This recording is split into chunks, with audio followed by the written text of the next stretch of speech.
if you're not recovering, then you're not going to get those same results, all right?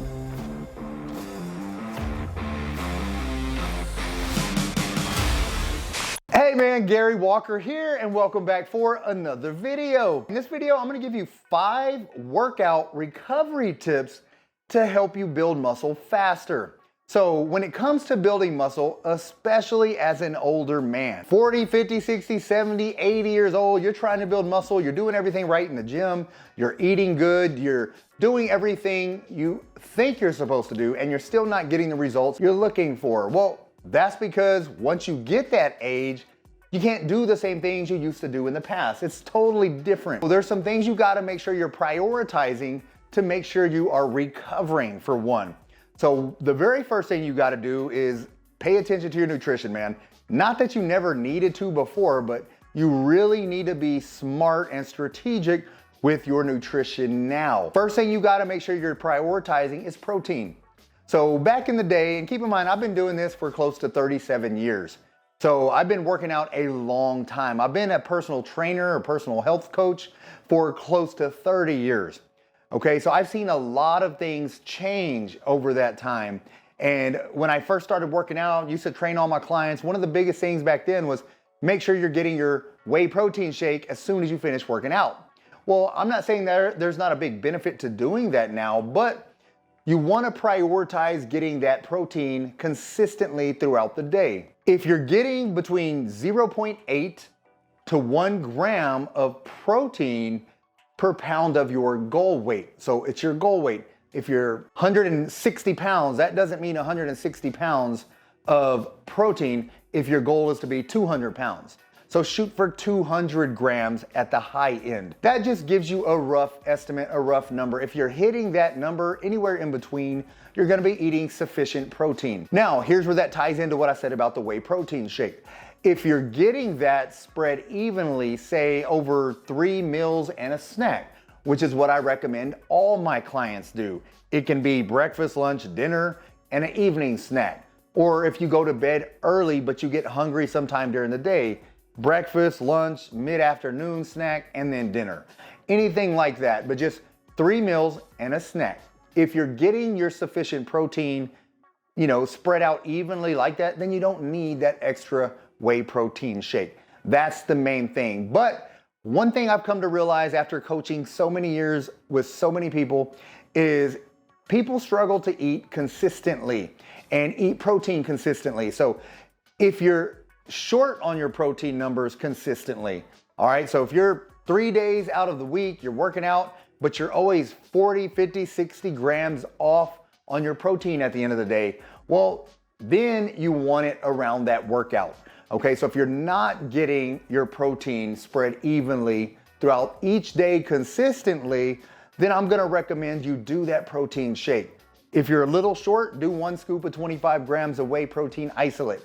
If you're very short every day, then do 2 scoops. Get 50 grams of whey protein isolate within 30 minutes of your workout. So just keep that in mind. So there's not a one-size-fits-all approach.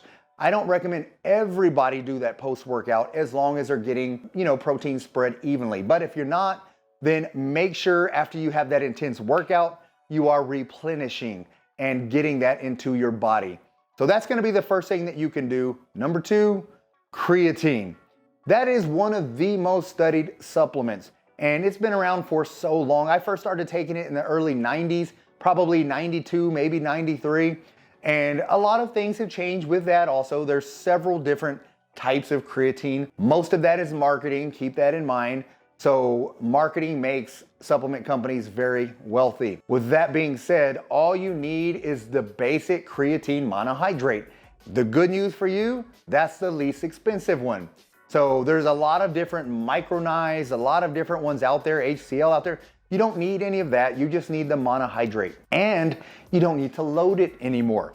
Okay, so, and the reason I say that, going back to the 90s, it was first thought that, to load it for 5 days, you need to take it 5 times a day for 5 days, and you needed to take it with a high glycemic juice, like grape juice. And I did that religiously for years and had my clients do it.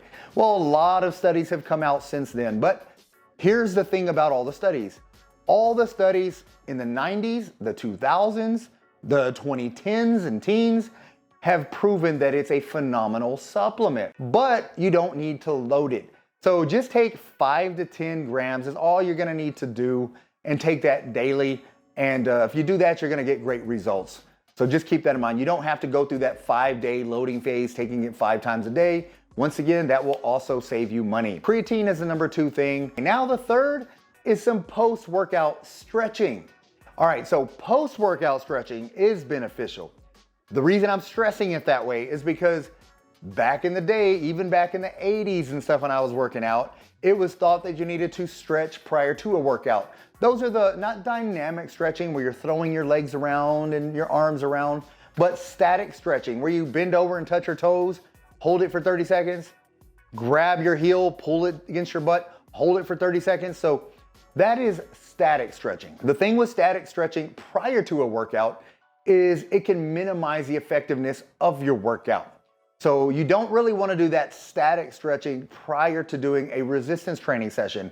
However, there's a ton of benefits to doing it after the training session. So you only want to stretch the muscles that you work though. So if you had a day where you work your chest and your shoulders, then get a nice good chest and shoulder pump, get that full workout in, then do your chest stretches afterwards, do your shoulder stretches. Spend 5 minutes of stretching the muscles that you worked in those static stretching positions. If you do that after, you're gonna increase the blood flow to the area, which is gonna speed up the recovery and the healing. That's one of the best things you can do. So post-workout stretching. Now, another thing is active recovery.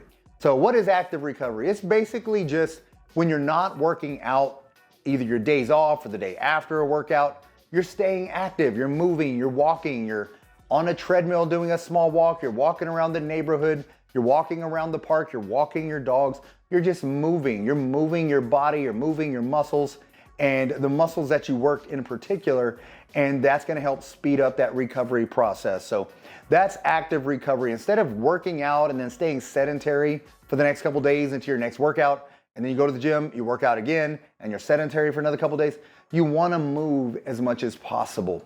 You wanna walk as much as you can. So that's the main thing. Just make sure you are staying active after the workouts and in between the workouts. So that's gonna lead to active recovery. Now, the last tip I will share with you, and this is the tip that's crucial for so many other benefits, but that's prioritizing your sleep, man. So this is a fast-paced world we're living in, you know, and we're constantly scrolling on social media, watching TV, watching the news, binging Netflix or Hulu or whatever it is that you have, and our brains are constantly on, they're constantly stimulated. One of the things that tends to do is it interrupts our quality of sleep. So you want to make sure you're getting 7 to 9 hours of quality sleep each night. So what is quality sleep? Once your head hits the pillow and you're out for the night, you don't want to toss and turn, get up 3 or 4 times to go to the restroom. You want that deep restorative sleep. That is when your body is going to rest, repair itself, rejuvenate, recover from the daily grind, increase growth hormone and testosterone, decrease cortisol. That's where all of the benefits come from, is that deep restorative sleep.